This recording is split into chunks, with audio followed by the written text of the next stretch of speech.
revenir justement sur la 7e journée qui s'est disputée le week-end dernier. Alors, de la régionale 1, bien évidemment. Alors, le CFA qui enregistre sa première victoire aux dépens de la JSBH dans le groupe B et dans le groupe A. Eh bien, l'amicale qui renaît de ses cendres, elle signe également sa première victoire de la saison, et cela aux dépens de la Gauloise. Cette journée était très importante, il faut quand même le préciser, pour les Canadiens, sur le plan psychologique, en vue du 7e tour de la Coupe de France Restafar. Eh bien, c'est un reportage. Eh bien, les images sont signées Guadefoot TV. C'est vrai qu'on est un petit peu quand même déçu du manque d'occasion peut-être dans cette première période. Oui, c'est vrai qu'on voulait avoir des buts. Vous savez, quand on est sur une rencontre, on attend toujours des buts, surtout que c'est une affiche. C'est l'affiche déjà de la 7e journée entre la Red Star et le Phare du Canal. La Red Star, on l'a dit, qui était leader de la poule B, et le Phare du Canal qui a pris la place, qui occupe le fauteuil de leader depuis le week-end dernier, me semble-t-il. Et là, on attendait peut-être beaucoup mieux, peut-être beaucoup plus d'occasions. Mais dans le fond du jeu même, je ne suis pas très étonné parce que je m'attendais à ce que les deux équipes vont rester longtemps là à s'observer pour éviter d'encaisser un but, car ça peut être compliqué après. Et là, je pense qu'au cours de la deuxième période, Richard, Eddie Raboteur va demander aux joueurs de jouer différemment. On verra après la deuxième période si j'ai raison en disant cela, mais je pense que ça va changer. Aïe, mais non. Deuxième mi-temps.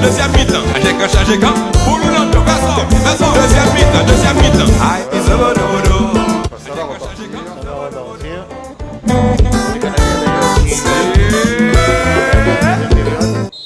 C'est parti pour 45 minutes et le score est bien sûr de 0. Il récupère le ballon. Il va pouvoir mettre dans la profondeur directement pour ce petit qui va centrer. Il y a une tête et c'est Oh là, bon. il a sauté peut-être un peu trop tôt. Enfin, il a été un peu long, c'est vrai. Il n'avait pas beaucoup de chance. Mais bénéficie néanmoins d'un corner.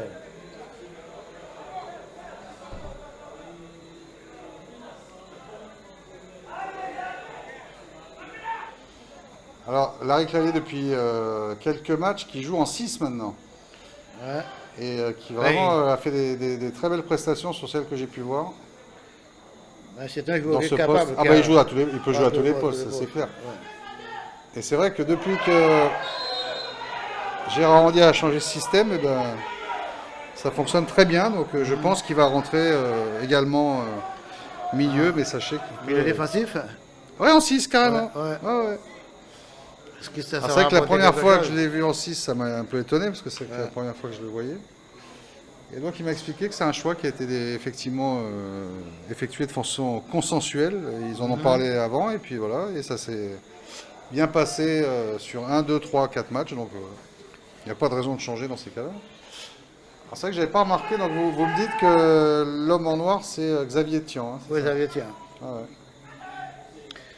Qui est en vacances en Guadeloupe. Hein. C'est ça, ouais, mais qui a décidé d'arbitrer. Oui. Oh, Alors, il a dit avec quelques matchs. Hein. C'est ça. Mais, justement, le USBM USR, c'était lui qui était au sifflet. Malheureusement, il ne sera pas là. Il part là, je crois, le 18. match replay. Bon, ils sont 3 entraîneurs. Hein. Il y a le patron, Gérard Randy, mais il a 2 adjoints. Il y a Forlac et Berthaud. C'est lui qui est dans le... Ah bah il est dans le... Bah carrément dans... Bah oui, je suis bête, c'est lui. Bah oui, Ouais. effectivement. Il est aussi jeune toujours. Hein. Ah ouais, non. Ah puis moi c'est pareil. Bah, j'ai jamais compris qu'Alain n'ait pas fait une grande carrière à l'extérieur. Franchement. C'est l'un des meilleurs très libéraux. Hein, ah ouais, franchement c'était impressionnant. Impressionnant. Les peu de fois où j'ai joué contre lui, j'ai pas touché beaucoup de ballons, ça je vous le dis. Franchement. Non, mais il avait un talent, le gars, il avait une vision du jeu. Une classe. Un placement, c'est extraordinaire. Hein. Ah ouais, franchement. Bah, depuis ce début de reportage, quand même, on a cité des noms. Il était là à l'épopée de Guadeloupe, Charles, en 2007. Bien sûr qu'il était là. Avec le fameux Jocelyn Global. Bah oui, alors c'est vrai qu'on avait insisté sur Jocelyn, mais il y avait quand même une sacrée génération. Ah ouais. Bah, Jean-Luc était là, Jean-Luc Lambourde. Et l'avantage, vous savez, pendant... Ludovic Gautin, enfin voilà. Qui est encore là, Ludovic Gautin. Alors justement, ça c'est pareil, j'ai vraiment envie de le saluer parce que ce qu'a fait en termes de retour après une très grave blessure, et même 2 blessures. Ah, On est compte que Ludovic Gautin, il y a 2 ans, s'est fait une rupture c'est mon cœur qui va rentrer là. Ouais. Rupture du talon d'Achille. Ouais. Après, fracture du tibia après un accident de moto. Et il revient. Et il marque. Et il marque. Alors non, mais franchement, exceptionnel. Ouais. Je peux vous dire qu'il faut avoir une mentalité de fer pour pouvoir réaliser ce genre de retour. Il y en a un autre qui est d'ailleurs en train de revenir aussi, c'est Chris Miller-Bolmin, qui a eu la même mésaventure en moto aussi. Enfin voilà, donc je tenais à le signaler. Et puis Menji, bon, on va même pas en parler parce que lui c'est pareil, c'est phénoménal. Ah ouais. Bah, vous savez quoi, la semaine dernière, donc sur le terrain de l'Arsenal, oui, mais... il rentre, 2 minutes après c'est lui qui met le coup franc qui amène le but. Mais oui, ça a changé tout de suite. Terminé. Mais oui, ça a changé tout de suite. Terminé. Le gardien qui est au rond central, Willy Leguier, qui souhaite jouer bien évidemment avec les Guadaboys avant de retourner en métropole. Je ne sais pas si l'année prochaine il sera là, lui. Ah, je sais. Willy Leguier. Ah, peut-être. Il voulait tout remporter avec le Fort du Canal cette année. Bon. Bon, ils sont quand même leaders du championnat. C'est ça. Puis... ils sont en finale, peut-être pas la finale, mais le 7e tour de la Coupe de France.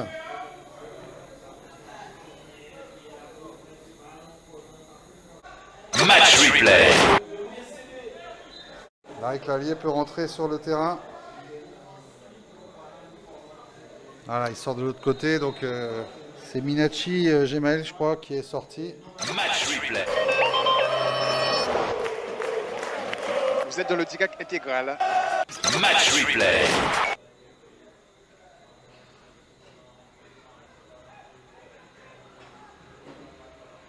Où elle est passée? Oh, deuxième dommage, il n'a pas pu la contrôler avant, mais il la frappe et voilà, l'ouverture du score quand même. Allez, on l'attendait plus.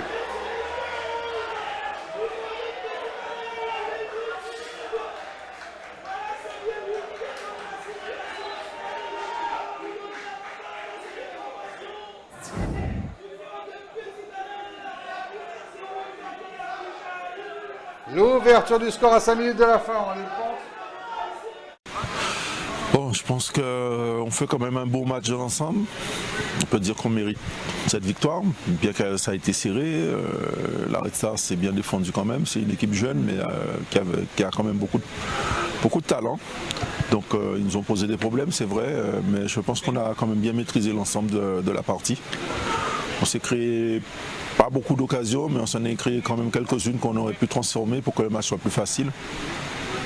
Voilà, après on a été bien solide sur tous les plans défensivement, donc je pense qu'on n'a pas eu de frayeur. On reste en tête de la poule, donc l'objectif principal c'est de finir dans les 4 premiers, c'est indispensable parce que je pense que c'est l'objectif de tout le monde, c'est de ne pas sortir dans la poule, pas aller se retrouver dans la poule basse après parce que ça sera vraiment difficile. Donc tous les points qu'on prend c'est pour assurer une place dans les 4 premiers. Stanley Joseph, oui, je pense qu'il commence à être connu en Guadeloupe maintenant. C'est un attaquant, comme on dit, feu follet, qui bouge beaucoup, qui est bon techniquement, qui a de la vitesse. Donc il nous apporte effectivement beaucoup d'abattage aussi. Alors là on va jouer en Coupe de France la semaine prochaine, donc on va dire la finale régionale, le 7e tour, donc encore un autre match difficile, mais bon on s'attend à tous les matchs, que tous les matchs soient difficiles, donc on les prend comme ils viennent. C'est une défaite, ça fait la 3e, c'est vrai, mais qu'on peut comprendre, puisque à la sortie de notre joueur au milieu de terrain, on a manqué un peu de vigilance à l'arrière, il fallait s'attendre quand même au moment le phare a poussé, on ne pouvait plus contenir les assauts, et sur un ballon dévié, on prend un but.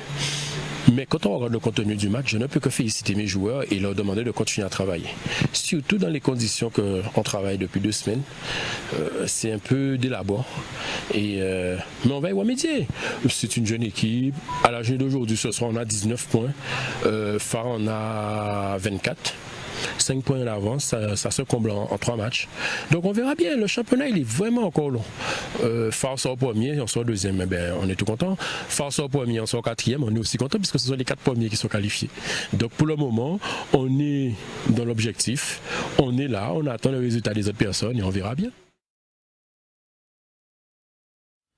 Alors Alain Vertot, la prestation des joueurs, vous êtes satisfait? Oui, satisfait, puisque la Resta n'a pas joué comme d'habitude. Il nous a attendu. Donc, après la sortie du joueur, ça nous a un peu facilité la tâche. On a eu pas mal d'occasions. Le seul bémol, c'est qu'on rate trop d'occasions dans certains matchs. Ouais, c'est ça. Ça peut nous coûter cher à n'importe quel moment. Donc, et peut-être même au cours de ce 7e tour de la Coupe de France, par exemple. On ne sait jamais. On ne sait jamais. Guadeloupe TV, le meilleur du football guadeloupéen. Et la région Guadeloupe, terre de sport, terre de champions, soutient les meilleures affiches du football guadeloupéen. Et en la matière, le 7e tour de la Coupe de France en est assurément une. Samedi 21 novembre, revivez en différé intégral le duel entre le Phare du Canal et l'USR.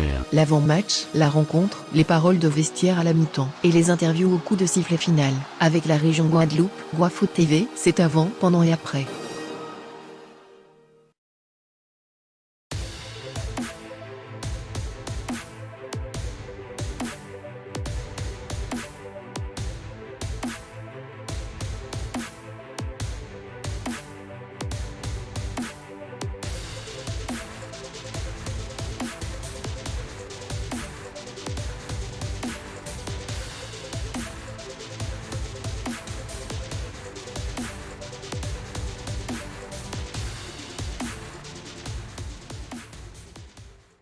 En ce qui concerne la jeunesse évolution qui était opposée à l'USBM, l'important, eh bien, c'est de bien s'installer dans le quatuor de tête. Reportage.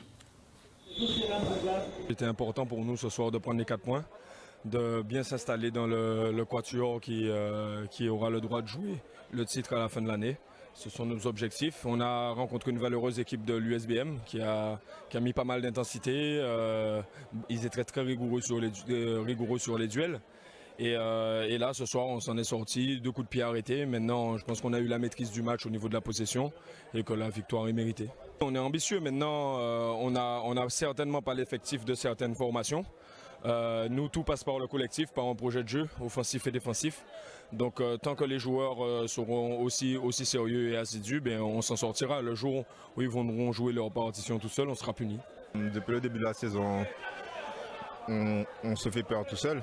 Donc, à partir de là, c'est à nous de mettre ce qu'il faut. Hein. Une fois qu'on met ce qu'il faut, on peut le voir, on survole les matchs. Mais à partir du moment où on est un peu moins dedans, ça reflète le match de ce soir en fait. Les balles qu'on doit mettre au fond, on ne les met pas au fond. Et la logique veut que quand tu rates des buts comme ça, que tu ne mets pas les occasions au fond, après tu en prends. Peut-être soit pas une erreur, c'est ce qui s'est passé par rapport au match. On a été plutôt mal mené en première mi-temps. Donc à partir du moment où on n'a pas la possession, c'est difficile de trouver du jeu et de percuter. Et il faut dire aussi que ce qui m'a étonné, c'est de voir que on n'a pas apprécié ça du tout, de voir des milieux de terrain ne sont pas chaussés par rapport à un terrain comme ça. On peut pas produire du beau jeu avec des joueurs qui ne sont pas aussi conscients. Quand un terrain aussi gras, on ne doit pas mettre des moulets, c'est des vissés qu'on doit mettre. Le championnat n'est pas fini, donc c'est encore une autre défaite, mais on va se remonter les bretelles et puis on va se dire ce qu'il y a à se dire entre deux murs et puis après j'espère que ça ira pour le mieux pour nous.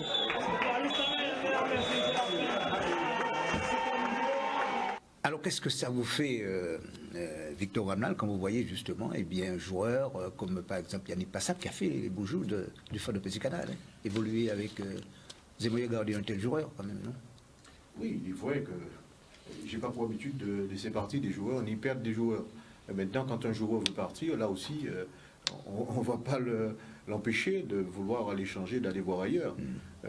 J'étais même un peu surpris sur l'image qui portait encore des anneaux ou qui venait de jouer un match. Donc ça m'a un peu surpris. Mais quand j'entends aussi l'entraîneur dire les joueurs du milieu de terrain n'étaient pas chaussés. Oui. Je pense que chez moi, si un joueur n'est pas chaussé, il ne monte pas sur le terrain. Ouais. Et c'est la tâche de l'entraîneur. Exactement. Donc maintenant, je ne veux pas porter de jugement dans les autres équipes, mais bon. Vous partagez ça, messieurs, hein, Chopin avec Alain. Tout à fait. Voilà. Ouais, c'est important hein, quand même.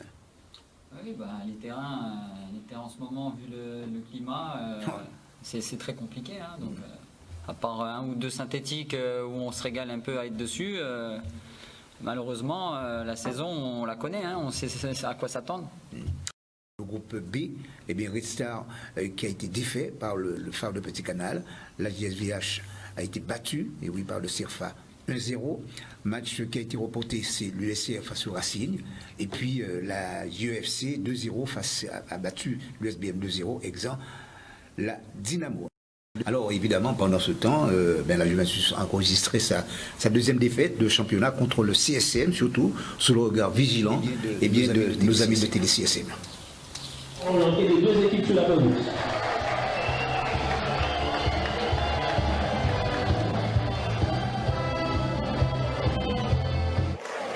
Vous êtes dans le DIGAC intégral. Mais en tout cas, c'était un bel avertissement pour cette équipe du CSM. Willis Francillon qui repart un balle de Francillon à destination de Hérin qui prend le couloir. Hérin qui prolonge couverture de Karel Louise. Karel Louise qui rejoue avec ballon à destination. Oh là là, il a tenté Ishan Térésine de frapper instantanément, mais ballon qui passe légèrement à côté des buts gardés par David Alexander, le portier saint-anais. Et ça doit être son troisième match de R1. Donc attention à la faute sur Carly. On va voir qui est-ce qui va y aller, mais ce sera sûrement Willis Francillon, à mon avis. Térésine? Non, c'est Francillon. Et le but avec Willis Francillon. Donc ça n'a pas manqué. Ouverture du score ici au stade de Jacques Pont-Rémy. Willis Francillon pour le CSM. Un but à 0 pour le CSM.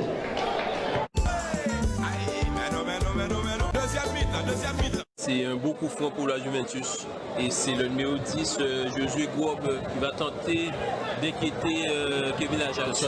Ce sera sûrement une grosse frappe. Une grosse frappe. Et ballon qui a été ralenti, mais il était attentif, Kevin Ajax. Match replay. Salut, c'est Richard Albert, vous êtes dans le direct intégral.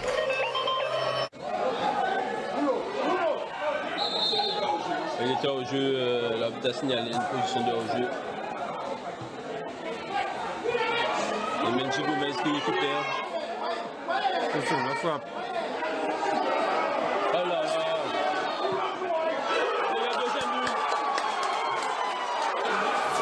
Et le deuxième but du CSM, signé David Soudan. 2-0 pour le club Sorcicounier. David Soudan, somptueux but. Dans le traditionnel. Voilà, David Soudan qui délivre le CSM. Après un festival raté de Menji Gomez, il était à la récupération de la balle et il n'a pas hésité à frapper, à fusiller le portier David Alexander. Match replay. La victoire est quasiment assurée pour le CSM. Voilà, l'arbitre qui arrête la partie. Voilà, fin de la partie et la victoire du CSM 2-0 face à cette équipe de la Juventus. Deux buts signés Willis Francillon et David Soudan. Avec une victoire, effectivement, qui permet à cette équipe du CSM de remonter un petit peu dans le championnat. Mais c'est une bonne équipe, hein, cette équipe du CSM. Qui c'est qui veut répondre à cette question? Petit Alain? Le palmarès fait que parler. Oui, c'est une bonne équipe, mais ça commence à parler un peu de puissance. Oui, parce que c'est une génération qui est en train de s'effacer. Voilà. Donc il y a pas mal de jeunes du CSM qui sont dans l'équipe. Oui. On va parler d'un cycle, quoi, en quelque sorte. Absolument. La fin d'un cycle, mais il y a le relais quand même qui se fait. Et malgré ça, les performances sont là. Ils ont quand même une formation au niveau des jeunes qui est conséquente. Donc il leur permet de faire le relais. Là, je pense qu'ils sont en transition, on va dire. Mais c'est quand même un club qui est régulier depuis plus de 10 ans, qui tient la tête, malgré que chaque année on dit c'est fini pour eux, mais ils sont toujours là. Donc je m'inquiète moins. Je m'inquiète moins pour CSM que par exemple à USR. Non, parce que l'USR, il faut dire l'école de CSM est bien fournie aussi. Hein. La difficulté de l'USR, justement, c'est la problématique de l'école de football. C'est-à-dire qu'au niveau de l'école de football, il n'y a pas le relais qui se fait derrière, il n'y a pas beaucoup de jeunes qui sortent au fur et à mesure. Donc, quand même une commune où il n'y a pas non plus trop de clubs. Et c'est peut-être pour cela que Sébastien Bouévaux-Chopin va prendre le relais. Voilà, exactement. Je pense que là, la problématique, elle vient de là. D'accord. Alors, avec un nul et 4 défaites au terme de 5 matchs disputés, eh bien, il fallait arrêter l'hémorragie. L'Amicale est allé chercher les 4 points synonymes de victoire face à la Gauloise. Résumé de la rencontre. Et ces images sont signées l'Amicale TV. Une formation, on va dire, type par rapport aux dernières rencontres de l'Amicale. Vous êtes dans le DIGAC intégral. Match replay. Ouverture du score en direct. Ouverture du score pour l'Amicale de Marie-Galante, dont on essayait de voir un petit peu, avec les difficultés actuelles, comment ils allaient pouvoir réagir ici sur le terrain de vieux habitants, à l'extérieur donc. Écoutez, ça commence bien, un quart d'heure de jeu. Ça fait bien longtemps qu'on n'a pas assisté, notamment à l'extérieur, à une ouverture du score de l'Amicale. Donc on va essayer de voir, parce que ce qui se passait jusqu'à maintenant, c'est que l'Amicale, depuis le début de la saison, se procure énormément d'occasions en première période, les convertit pas et se fait punir. Écoutez, là, franchement, on peut dire que c'est une occasion très franche. On va essayer de voir comment ils vont pouvoir essayer de lancer. Attention à cette frappe. Ouais, elle est bien prise, il était sur le ballon.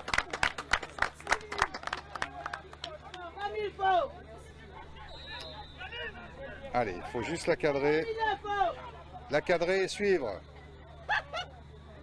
Oh, bah écoutez, c'était pas si mal que ça. Ah, il faut être le premier sur le ballon, dans tous les cas.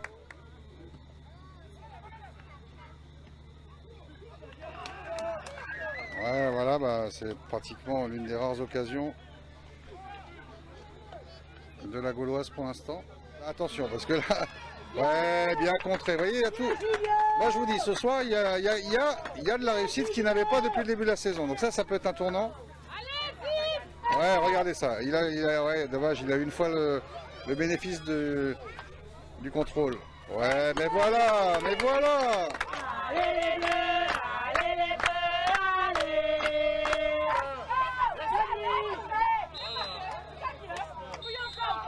Et c'est fini.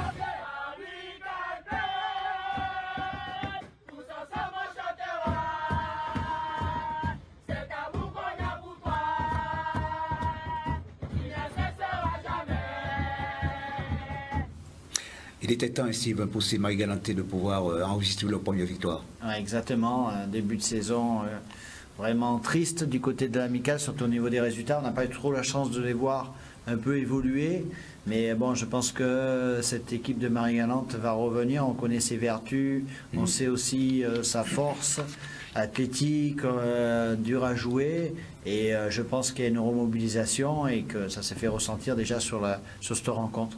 En ce qui concerne le groupe A, vous le voyez, le Stade Lamontinois qui a pris le meilleur, dépend du club sport, 2-1. L'AS Gauzy, Arsenal, le match a été reporté. Le CSM, vous l'avez vu, 2-0 face à la Juventus de Sainte-Anne. La Gauloise, défaite des Bastériens face à l'Amicale, 1-0. Exempt la solidarité scolaire. Alors au classement, ça donne quoi? La poule A, eh bien la Juventus de Sainte-Anne, malgré sa défaite, conserve sa première place avec 22 points devant l'AS Gauzy, 20 points. Troisième, le CSM, 18. 18 également pour la solidarité scolaire. Puis ferme la marche. C'est donc le club sport avec 6 points dans le groupe B. Eh bien, le Phare Caracol en tête, 24 points devant la Restar 20, deuxième. La Jeunesse Évolution, troisième. Quatrième, le SBM. Et puis, ferme la marche, le CERFA avec tout simplement 6 points. Là, je crois qu'il doit avoir une petite erreur, puisqu'à mon avis, le CERFA passe devant le Racing. Bon, ça c'est à voir, mais il me semble que le CERFA passe devant le Racing.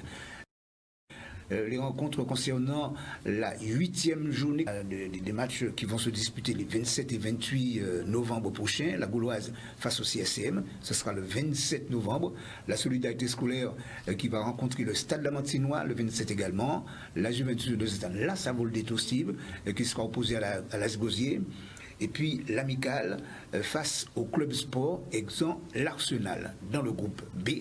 La JSVH qui sera opposée à l'USR, et ce sera le 28 prochain. L'USBM face à la Dynamo. Le CERFA, tiens, face au Phare, le 28. Et puis le Racing. Et bien oui, alors Exan justement, le Restar. Mais permettez-moi, nous n'en sommes pas encore là, l'autre Richard, puisque ce samedi 21 novembre, et vous l'avez bien dit, c'est le 7e tour de la Coupe de France, et ce sera, une fois n'est pas coutume, en différé sur Guafoot TV. Guafoot TV, le meilleur du football guadeloupéen. Et la région Guadeloupe, terre de sport, terre de champions, soutient les meilleures affiches du football guadeloupéen. Et en la matière, le 7e tour de la Coupe de France en est assurément une. Samedi 21 novembre, revivez en différé intégral le duel entre le Phare du Canal et l'USR. L'avant-match, la rencontre, les paroles de vestiaire à la mi-temps et les interviews au coup de sifflet final. Avec la région Guadeloupe, Guafoot TV, c'est avant, pendant et après.